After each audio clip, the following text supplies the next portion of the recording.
The Man Who Watched. Story by Penpal and Footsteps. The No Sleep Story by Dathan Auerbach. U/1000 Vultures Part 1. The Balloons Chapter 1. What I remember, the things I am about to tell you happened over the course of many years, and I did not understand them while they were happening, which is the condition that makes them worth telling now. If I had understood them as a child, I would not be writing this. I would have made a different set of choices, and the people who were hurt would not have been hurt, and perhaps the man who did this to all of us would have been stopped at a point much earlier than the one at which he was actually stopped.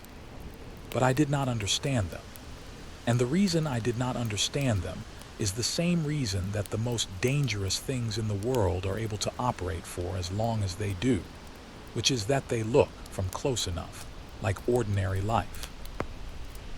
I am going to tell you about a balloon. Then I am going to tell you about a pair of shoes.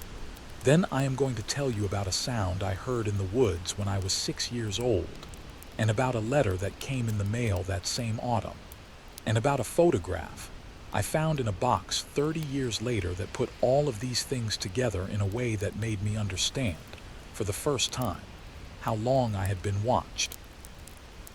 My name is not important. What happened is important. I am telling you this because someone should know. Chapter 2. The classroom, the balloons were the beginning of it, or the first thing I can trace back to with confidence. I was 6 years old in the first grade, and our teacher, Mrs. Calloway, had organized an activity that she described as a Penpal exercise. Each student was to write a short letter about themselves, their name and age and what they liked, and the letter would be attached to a balloon and released from the schoolyard. Wherever the balloon landed, the person who found it was invited to write back to the address on the letter. I do not know whether Mrs. Calloway understood the actual probability that any given balloon from a first-grade classroom in our part of the state would be found by someone, or that the finder would be literate, or that the finder would follow through on writing back.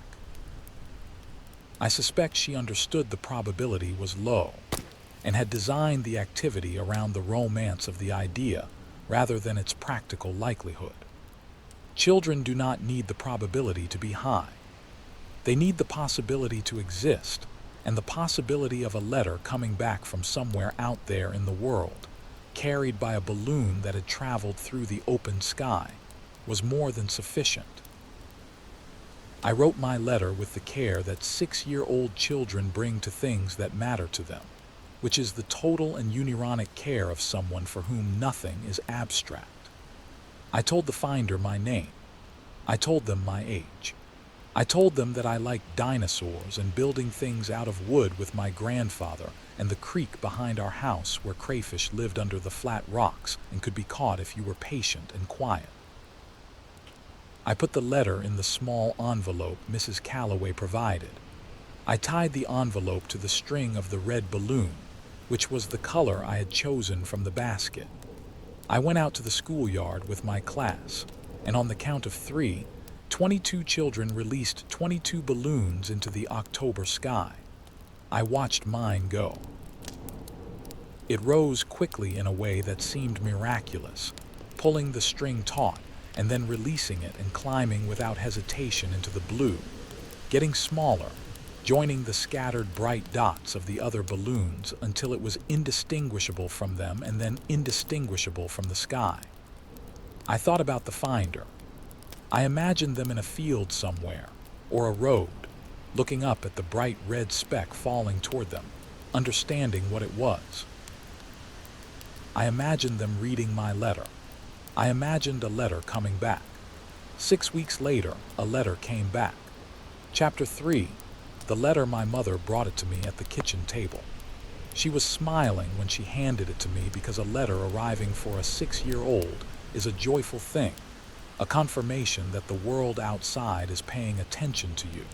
And she watched me open it with the expression of a parent experiencing their child's wonder from one step removed. The envelope was plain white, the kind you could buy at any post office or drugstore. My name and address were written on the front in block letters with a blue pen, the letters uniform and deliberate in the way of someone who was writing carefully rather than naturally. There was no return address. Inside was a single sheet of paper, folded in thirds. The sheet was also plain white. The message on it was brief. It said, "I found your balloon. It was a long way from you. I have your letter. I will keep it safe. I am glad to know about you." That was all. No name. No return address on the letter itself either. No contact information. No invitation to write back. My mother read it over my shoulder. She was quiet for a moment. She said, "That is a little strange, isn't it? Usually pencil letters have a name and an address so you can write back." I said I thought it was fine because at least someone had found it. My mother agreed that it was nice someone had found it. She said we should keep the letter. She put it on the refrigerator with a magnet. I thought about the letter for a few days with the intermittent and unfocused quality of a 6-year-old's attention, which is total when it is present and then completely absent, replaced by the next thing. The absence of a return address meant there was nothing actionable about the letter, no step I could take toward the person who had found my balloon. And so the letter became a fact of my life rather than an ongoing event. The way most things in a child's life become facts, absorbed, filed, occasionally revisited, mostly set aside.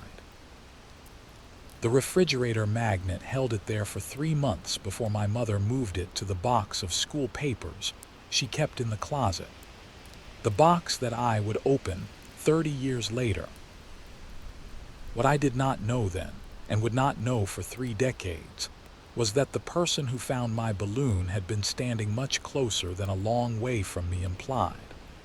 Chapter 4. The creek. My best friend was named Cal, and he had been my best friend since the year before, which was the full extent of my long-term memory at the age of 6. He lived 3 houses down on the same street, and we spent the hours after school and the long hours of summer in the woods behind our neighborhood, with the complete and serious commitment of children for whom the woods were not a backdrop, but an entire world, with its own geography and its own rules and its own ongoing dramas in which we were the central figures. We knew those woods the way you only know a place when you are small enough to fit into all its spaces and young enough to believe that every corner of it is yours to know. We knew where the creek ran shallowest and where the flat rocks were that hid the crayfish. We knew the hollow tree that we had designated as a supply cache and kept stocked with things we deemed essential, which were mostly non-perishable snacks and a folded map we had drawn ourselves. We knew the deer path that cut through the thickest part of the underbrush and emerged at the top of the ridge from which you could see the water tower 3 miles away. We also knew, with the particular knowledge of children who spend a great deal of time in a specific outdoor environment, that the woods had a usual sound and an unusual sound. The usual sound was the creek and the wind and the birds and the small movements of small animals in the leaf litter. These were the sounds we moved through without noticing, the way you stop noticing the sound of traffic from a road near your house after the first week of living beside it. The unusual sound was a clicking. I heard it for the first time in November of that year, a month after the balloon release. Cal and I were at the creek, trying to catch crayfish in the cold water with the diminishing optimism of children who have been at an activity for long enough to know they are probably not going to succeed, but who are not yet willing to acknowledge this. The light was going at the far end of the afternoon, the gold of it coming through the bare trees at a low angle, and the creek was very cold and our shoes were wet. The clicking came from the direction of the ridge. It was a regular sound, repeated at intervals of several seconds, not quite mechanical but not quite organic either. Not the sound of branches moving against each other in wind because the wind was not blowing. Not the sound of an animal I recognized. A dry, precise click, followed by silence, followed by another click. "What is that?" Cal said. I did not know. I stood in the creek with my hands cold and wet, and I listened to the clicking, and looked in the direction it was coming from, which was the thicker part of the woods above the bank, where the light did not reach well even in full afternoon. We stood and listened for a while. The clicking continued at its regular intervals and then stopped. The woods were the usual woods again. We went home. I thought about the clicking the same way I thought about most things at 6, which is to say intermittently and without sustained analysis. I gave it the status of a forest mystery, which was its own category in the taxonomy of the woods I had been building since I was old enough to spend time in them. The category of things observed but not explained, held open pending future evidence. The future evidence would take a very long time to arrive. Part 2, The Photographs, Chapter 5. The shoes the following spring. When I was 7, I left a pair of shoes by the creek. This was not as careless as it sounds. Cal and I had been rafting. We had built a raft from fallen branches lashed together with cord over the course of several Saturday afternoons, and the raft had been launched with ceremony the previous week and had performed adequately for approximately 40 feet before developing a structural failure and depositing both of us in the creek, which was cold and shallow and not dangerous but very unpleasant. We had retreated to the bank and removed our shoes and socks to wring them out, and had spread them on a flat rock in the afternoon sun to dry. When it was time to go home, I could only find one shoe. We searched the area around the flat rock for 20 minutes. We searched the bank upstream and downstream. We found the sock, which had drifted several feet from the rock and lodged against a root. We did not find the second shoe. I went home with one shoe and one bare foot, which my mother received with the patient and mildly exasperated response of a parent who has been in this position before, which she had been, because children lose things with a frequency that adults find difficult to fully account for, and there was nothing implausible about a 7-year-old losing a shoe by a creek. I did not think about the shoe again for 30 years. What I did not know at 7, and would not know until I opened the box in my mother's closet, was that the shoe had not drifted downstream or been taken by an animal or fallen into the water and been carried away. It was in a box in a house 3 miles from that creek. It had been carried there by a man who had been on the ridge above the creek that afternoon, watching us through a camera lens with the patient and careful attention of someone who had been watching for a very long time and who intended to continue watching for a great deal longer. This is the thing that I have had the most difficulty making peace with in the years since I learned it. Not the watching, although the watching was terrible. Not the photographs, although the photographs were worse. The shoe. The fact that he came down from the ridge after we left and went to the flat rock and picked up my shoe and took it with him. The deliberateness of that. The desire to have something that had touched me, something ordinary and worn, something that carried the shape of my foot and the particular wear pattern of how I walked. He kept it for 30 years. It was in the box when we found the box. Chapter 6. The old woman on Prentice Street, Mrs. Elaine Arden, lived alone at the end of Prentice Street in a house that had been her family's house since the 1940s, and that she had occupied continuously since her marriage in 1962, and that she had occupied alone since her husband's death in 1991. She was 78 when I was 7, a small woman with white hair and a garden that was, by neighborhood consensus, the best garden on the block, a fact she was aware of and maintained with a seriousness of purpose that younger people sometimes found excessive and that I, as a child, found deeply impressive. I knew Mrs. Arden the way children know the elderly people in their neighborhood, which is primarily through the frequency of proximity and the exchange of small courtesies. The wave from the garden, the occasional offered glass of lemonade, The patient conversation that older people extend to children partly from genuine interest, and partly from the recognition that children are the category of person most likely to have the time for it. She told me one afternoon in June, when I had stopped to look at her rose bushes, and she had come to the fence to talk, that she had seen someone in her yard the previous week. Not a neighbor she recognized. A man, she said, who had been standing near the side of the house in the shadow of the elm tree in her side yard. She had seen him from the kitchen window at dusk. He had been looking, she said, not at her house but toward the back of the yards in the direction of the woods. She said she had called out to him, and he had looked at her window. She said she had not been able to see his face clearly because of the shadow and the distance. Then he had walked away, she said, along the back of the yards toward the woods. Not running. Walking, in the unhurried way of someone who has decided to leave but is not alarmed by being seen. She had reported it to her son, who lived in the next county, and who had told her it was probably someone cutting through the yard on the way to the woods, which people did sometimes. I was 7, and I had no framework for understanding this as anything other than a neighborhood story.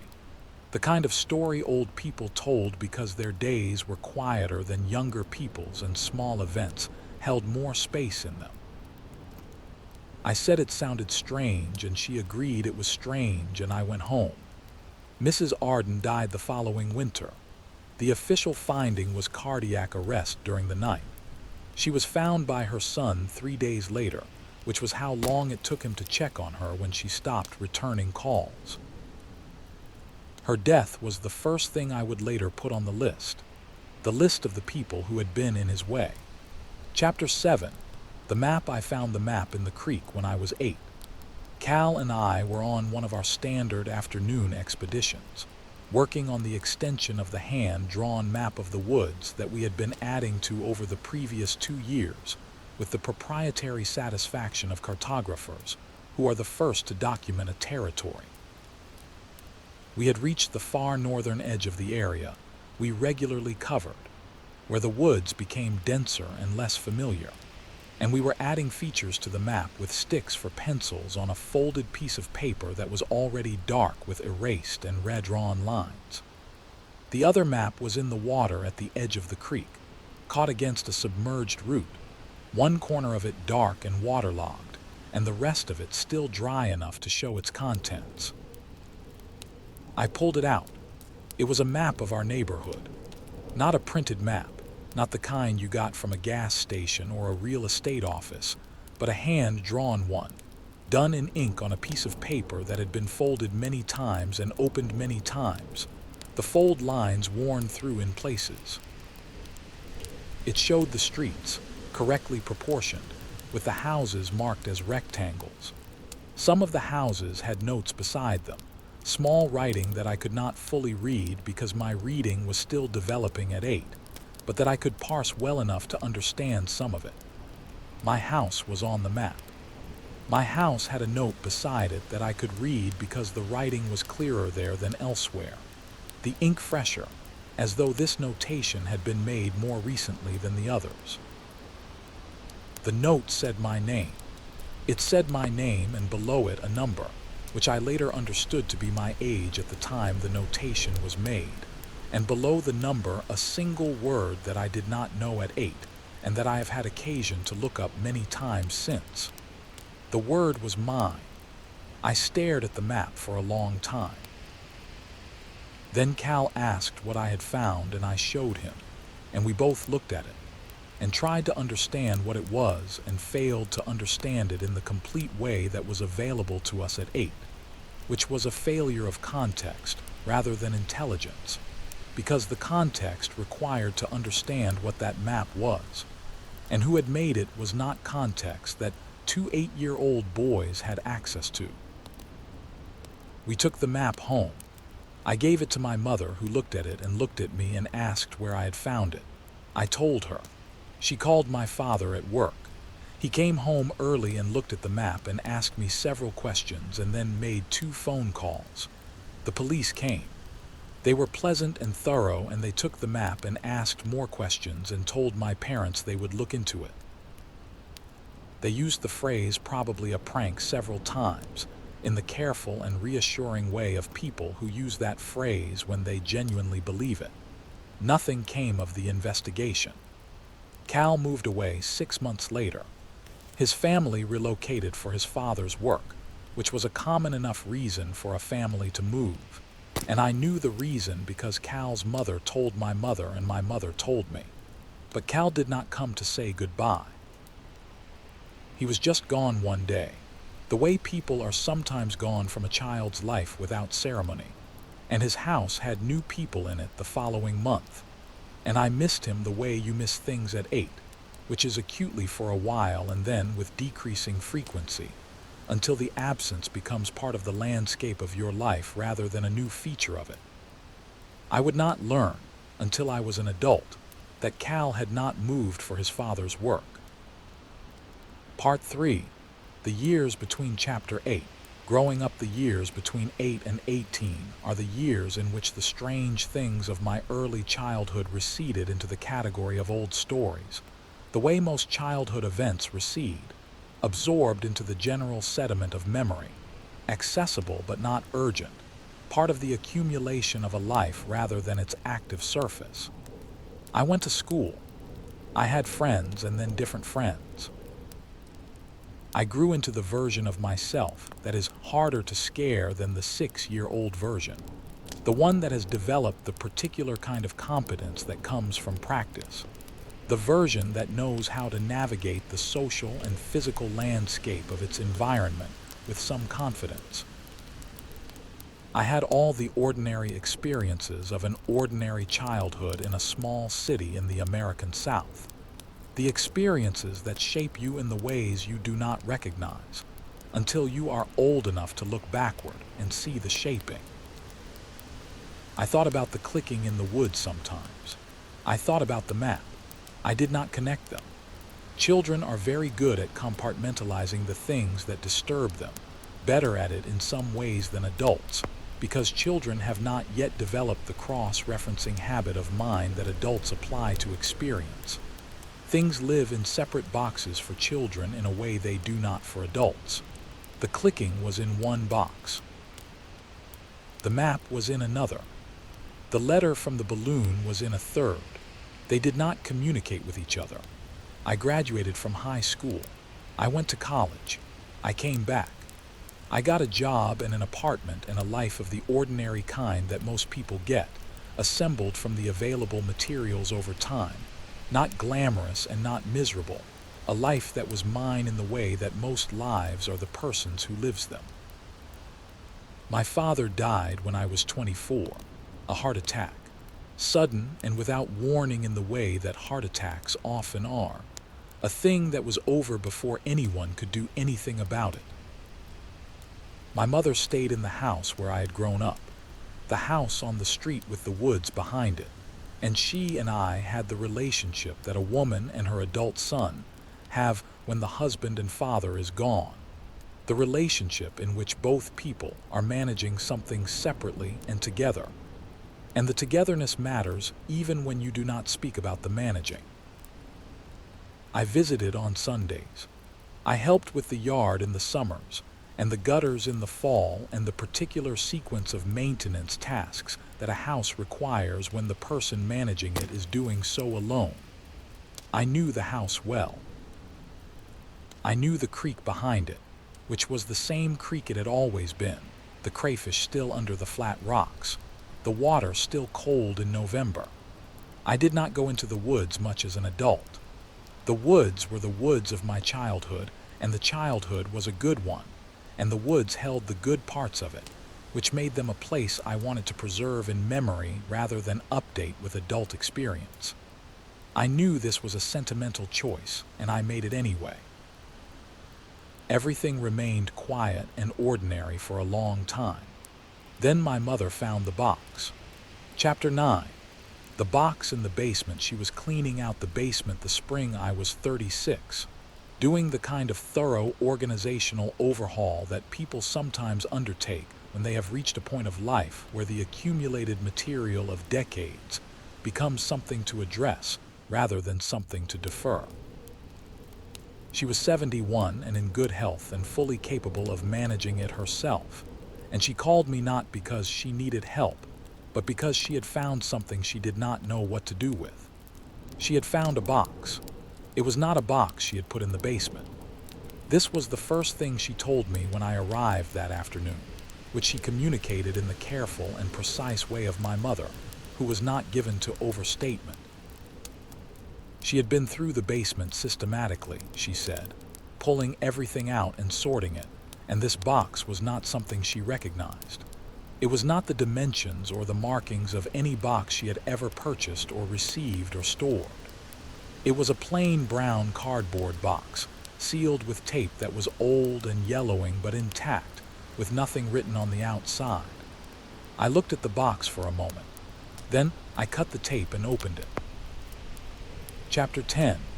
What was inside? I want to be careful about how I describe what was in the box, because the way you describe something determines the way it is understood, and I want it to be understood correctly, which means completely and precisely, and without the softening that comes from imprecise language.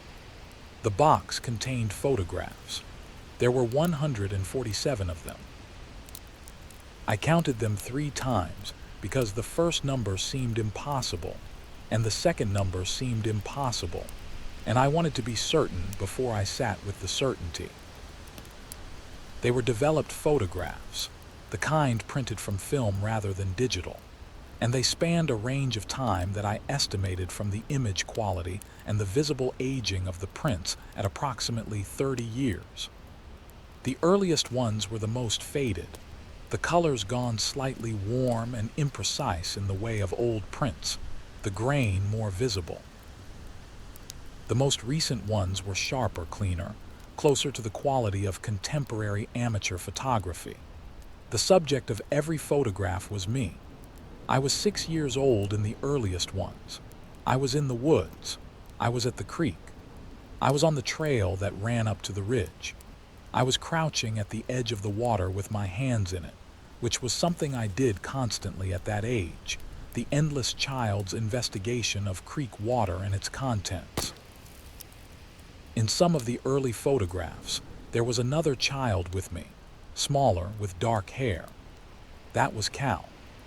The photographs continued through my childhood, which I could track by my own physical development from 6 onward. The progression of height and the changing of features and the particular markers of age that you do not notice at the time, but that you can read clearly in retrospect. I was in the woods, the same woods, year after year. I was at the creek. I was on the ridge. In some photographs, I was at the edge of the woods where they met the backyards, at the boundary of the neighborhood, at a distance from my own house that varied but was never very great. The photographs did not show my face clearly in the early ones. In the early ones, I was always at a distance, the subject of a long lens, the image slightly soft in the way of telephoto photography at range. But as the photographs progressed, as the years in them advanced, the distance shortened. Not dramatically.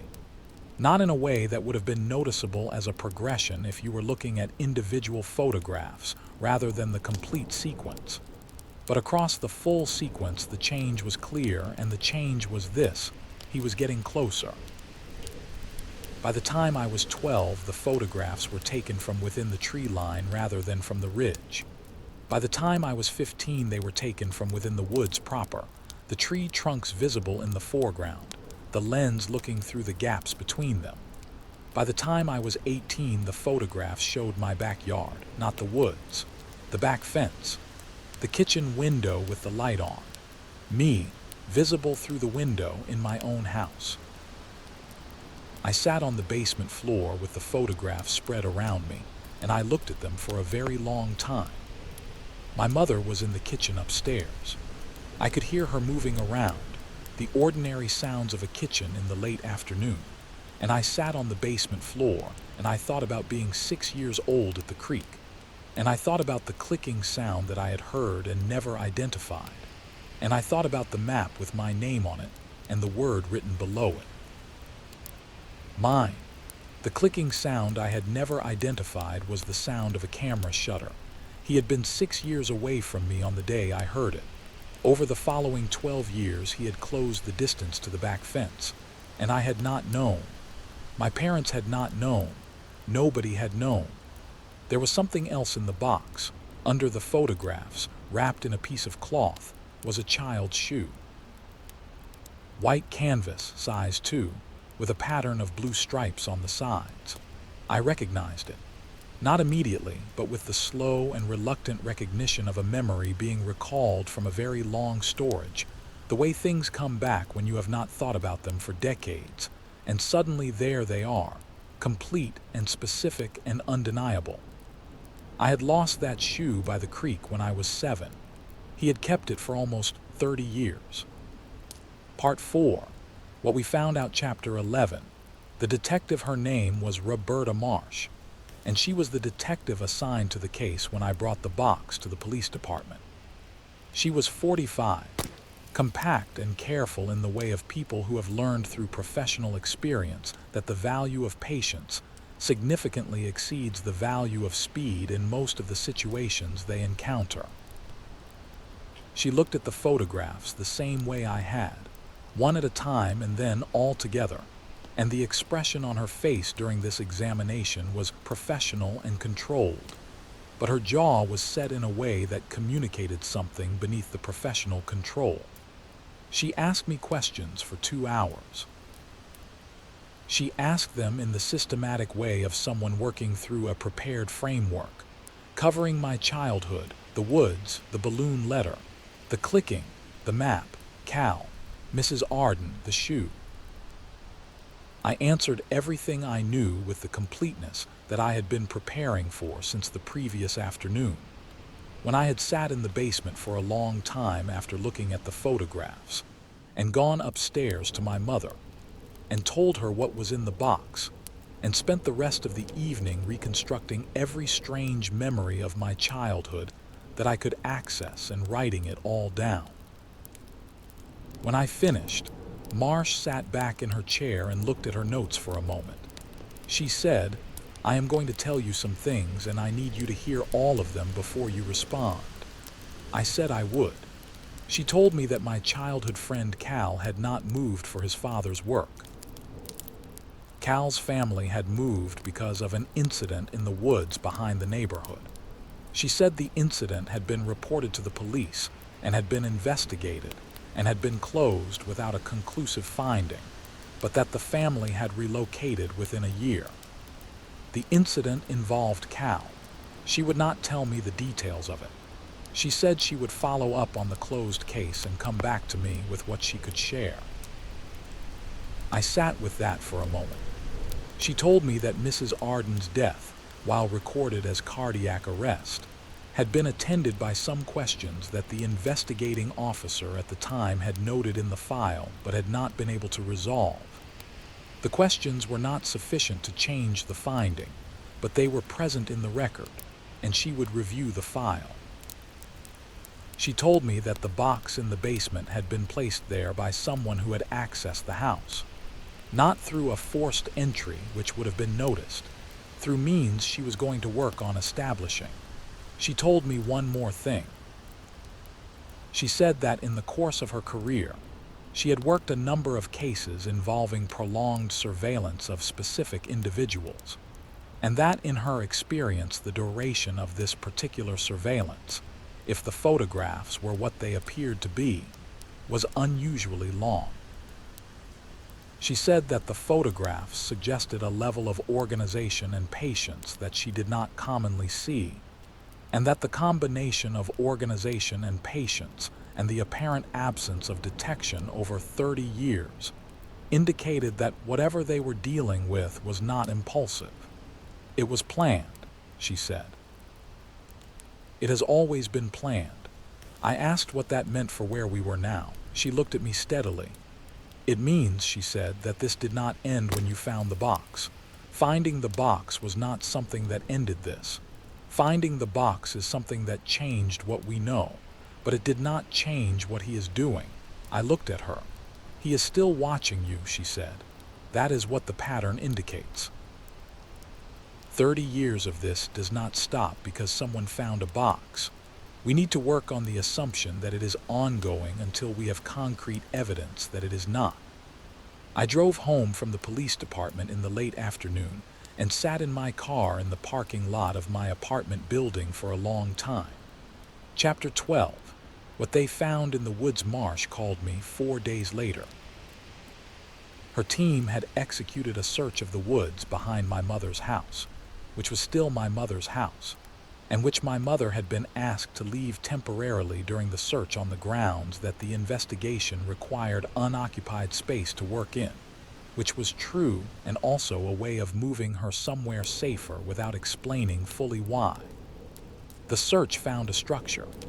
It was not immediately visible from any of the established trails through the woods. It was set back from the trail into the thicker part of the undergrowth, in a natural depression in the terrain that provided concealment from 3 sides, and the 4th side was screened by a section of dense brush that appeared natural, but that, on examination, had been selectively maintained. Branches cut and woven back to produce a screen that did not look maintained. The structure was approximately the size of a large garden shed, built of materials that blended with the surrounding woodland, the exterior surfaces covered in material that matched the bark and texture of the surrounding trees at any viewing angle further than 10 feet. Inside, it was dry and organized and clearly occupied on a regular basis. There were photographs on the walls. Not prints in frames, not the kind of display a person makes in a home. They were pinned directly to the wood, overlapping in layers that suggested they had been accumulating over time, earlier ones beneath later ones, the visible surface the most recent addition. All of them were photographs of me. There were also photographs of my mother, of my father, taken before his death, of the houses on my street, and the street itself, and the creek, and the path through the woods at various times of year and various conditions of light. There were photographs of people I recognized as my neighbors, my mother's friends, the people in my ordinary adult life. On the work table in the center of the structure, there was a journal. Marsh did not read the journal to me. She described it in the careful and measured way of someone delivering information that they have assessed for the level of detail the recipient can manage. She said it was extensive. She said it spanned many years. She said it was organized and detailed, and that it described, in the writer's own voice, the entirety of the surveillance that the photographs documented, and more. She said there were entries about me that were written in a way that she had seen in other cases, and that she wanted me to understand clearly. He does not believe he is doing something wrong, she said.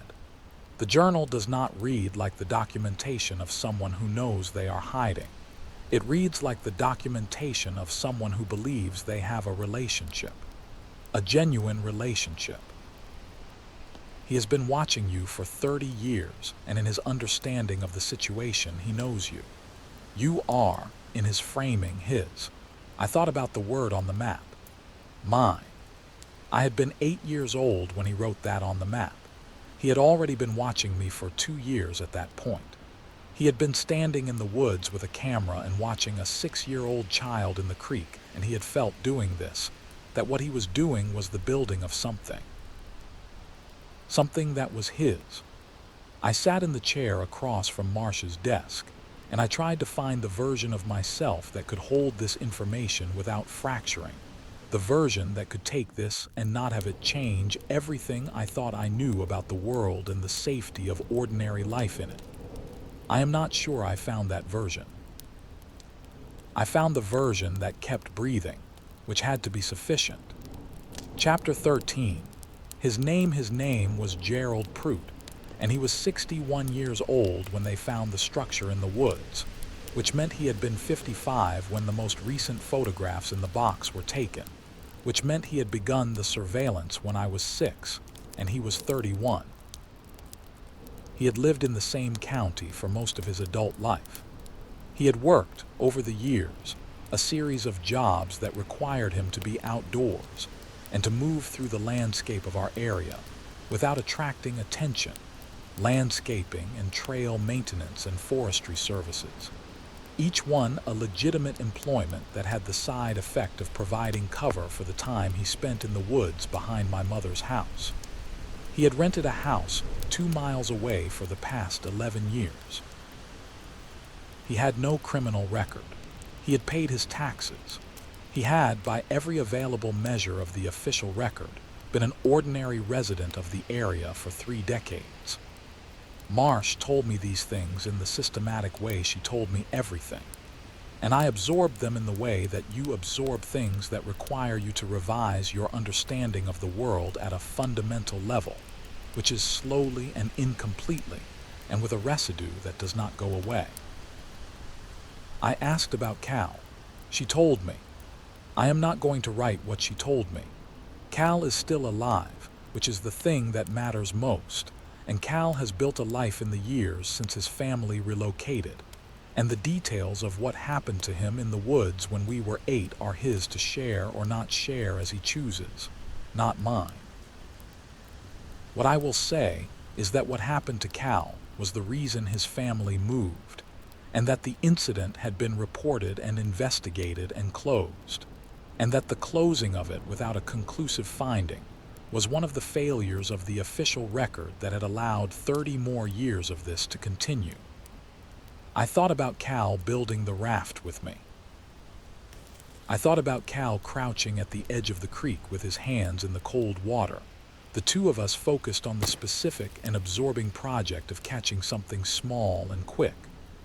I thought about Cal going home and me going home and the woods behind us being occupied, the clicking sound fading into the noise of our passage. I called Cal that night.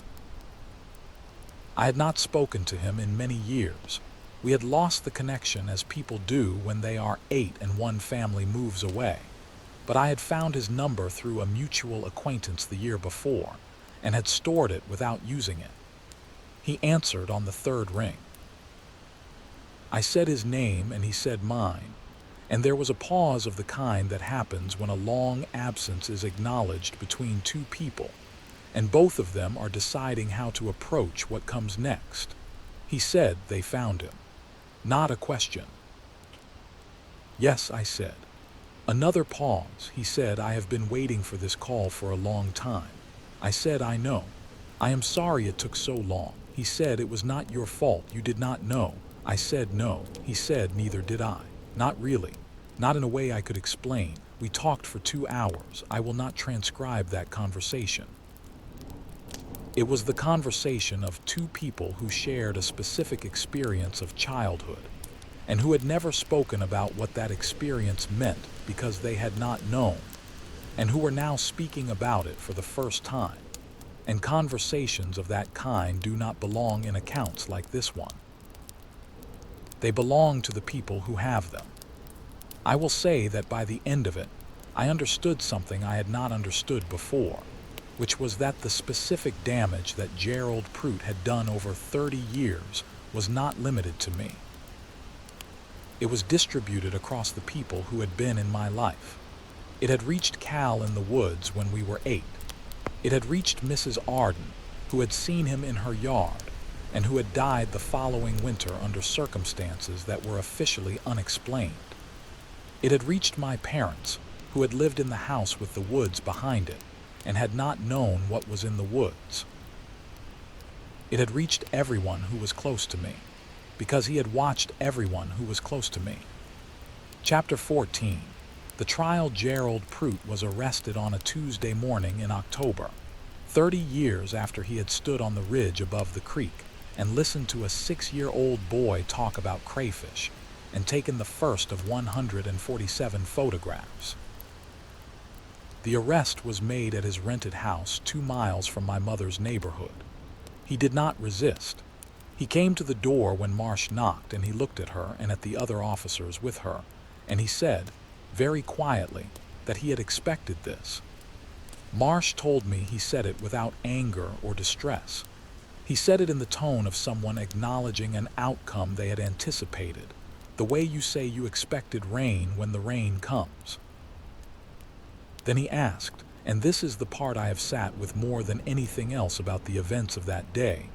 He asked whether I was all right, not whether I was pressing charges, not whether I had found the box, whether I was all right. Marsh said she had not answered the question. The charges were numerous, and the proceedings were extended, and I will not walk through each stage of them. What I will say is that the evidence was thorough, and the case was strong, and that Gerald Pruitt's own journal was, in the end, the most complete accounting of what he had done and over what period of time, because it was written by the person who had done it, and was not subject to the omissions and imprecisions that come from second-hand description. He did not contest the charges. His attorney advised him to, and he overruled his attorney, which was his right, and he entered a plea that acknowledged everything. At the sentencing, he was given the opportunity to make a statement.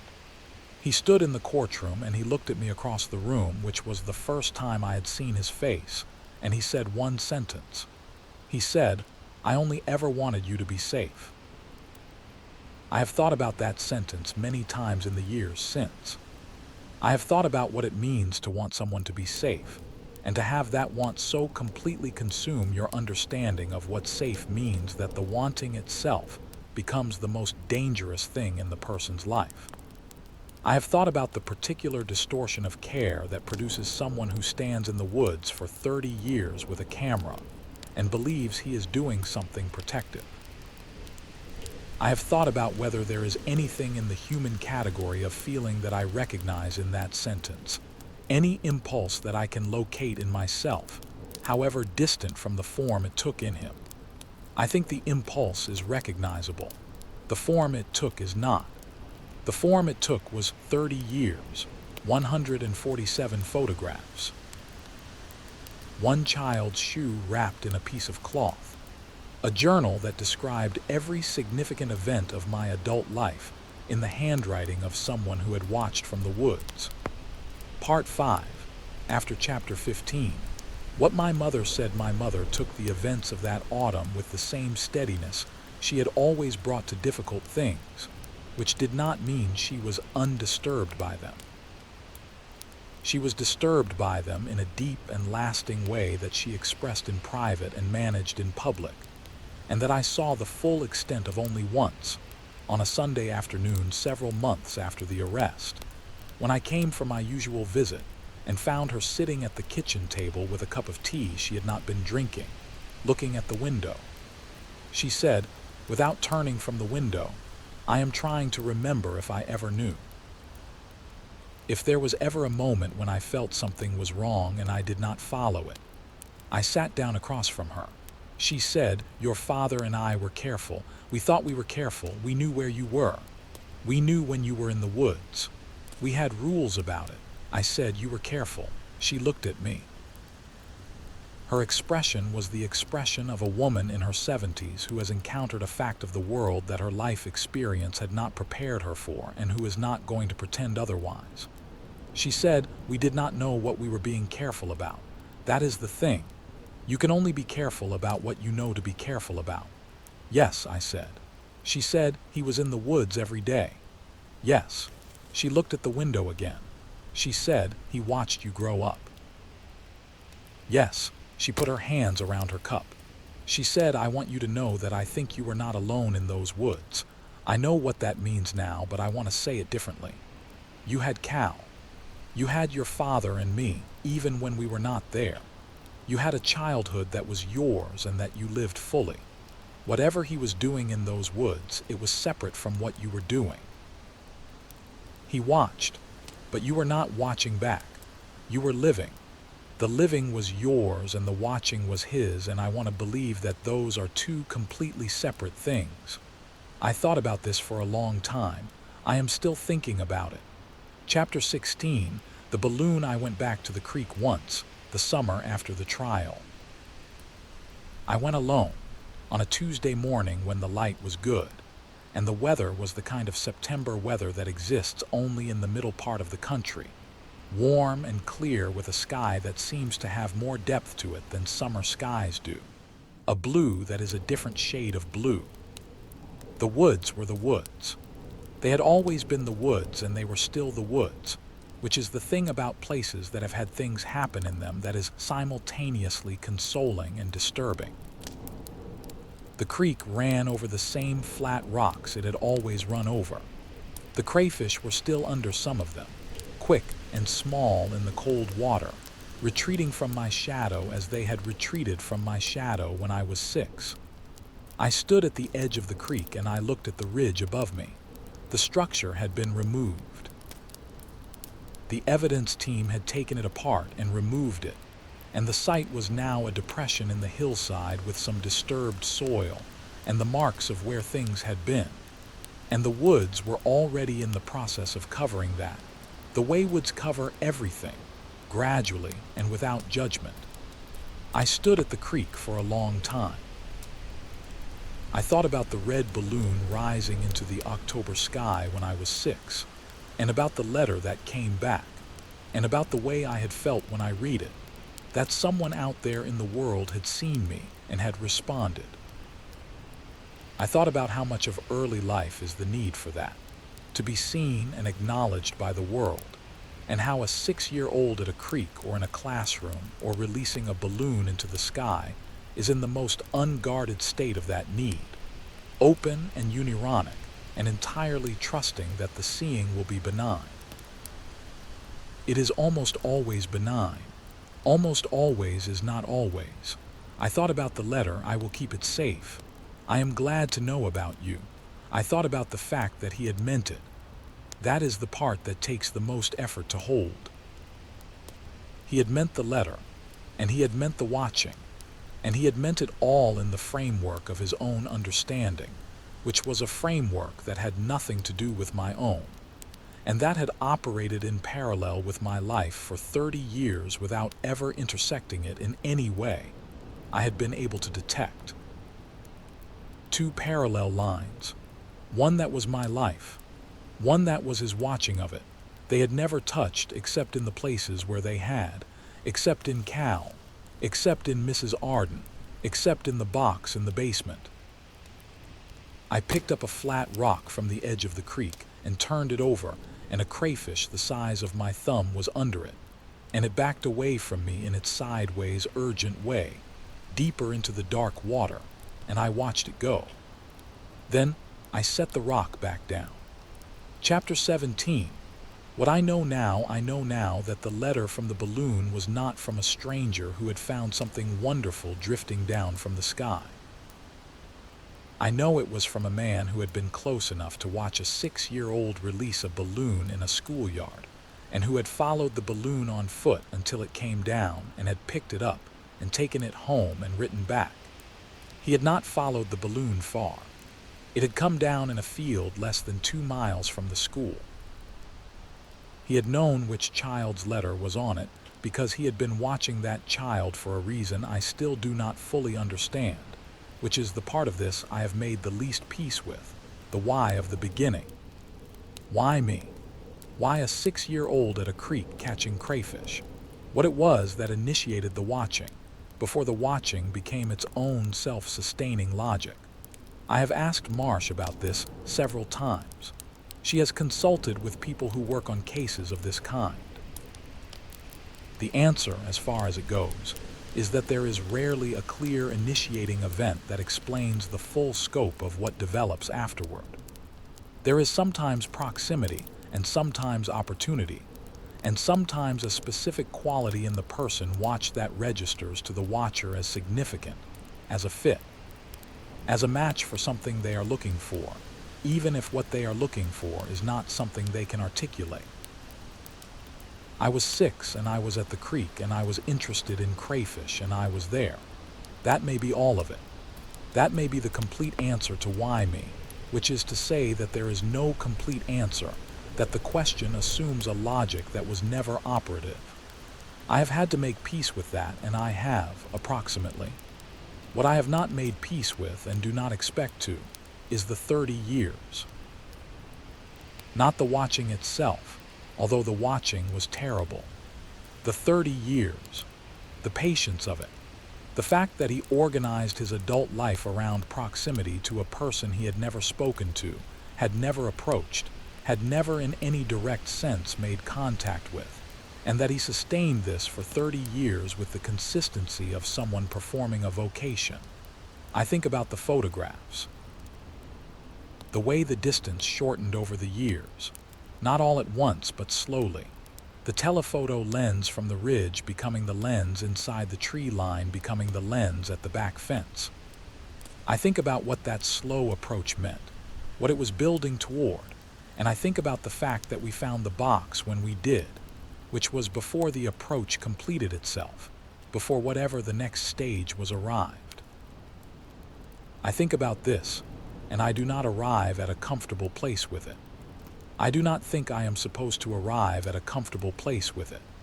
Chapter 18, the last thing in the journal, among all the entries that documented 30 years of surveillance, there was one entry that Marsh mentioned specifically, and that I have returned to more than any other piece of information from the entire sequence of events. It was an entry from the year I was 12. The summer of the year I was 12. It described an afternoon at the creek, which I cannot specifically recall, but which from the description was an ordinary summer afternoon of the kind that occupied many of my summer afternoons at 12. Fishing rather than crayfish hunting by that age, sitting on the bank with a line in the water. He had been on the ridge that afternoon.